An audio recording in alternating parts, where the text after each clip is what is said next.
Step 1 of finding the claim is to make the claim.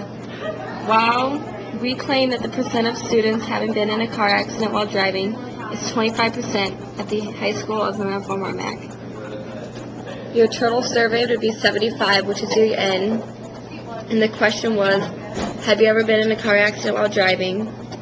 And the response was 32 said yes, and 43 said no. And the significance level that we're going to use is 95%. Step 2 of stating your claim is determine your null and alternate hypothesis.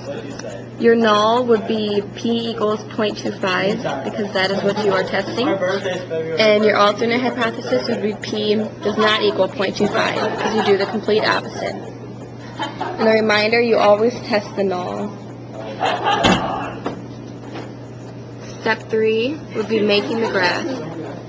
Since we have a 95 significance level, we use the 0.95, and it is a two-tailed test because our percent is equal to. And then in order to find your z-score,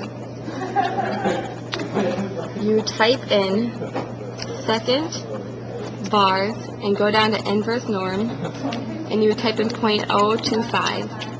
And that gives you negative 1.96, which would obviously be on the left side of your graph, and the positive would be on the right. Step 4 is to perform the math. And this is the formula we're going to be using. And you type in the numbers.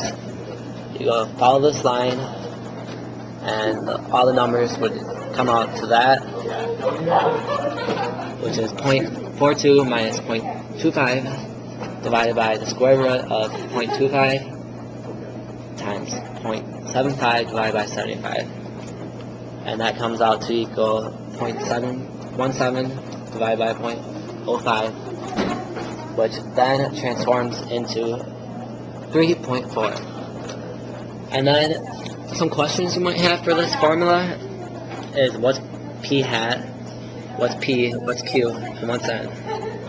Well, the answers are over here, which, N is the total number that you tested, and P is what you are testing, and we said that we test that 25% of people have been in a car accident, so that we use 0.25, and Q is the remaining percent, and P hat is the number of people that said yes, which is 32, divided by the total 75, which gets you 0.42.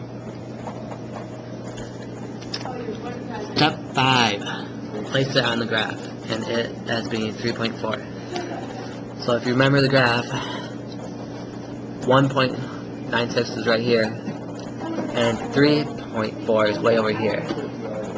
So that leads into step 6, which is the final step, and to decide if your claim is supported. And since 3.4 is way to the right, we believe evidence strongly does not support our claim of that the percent of students having been in a car accident is equal to 25%.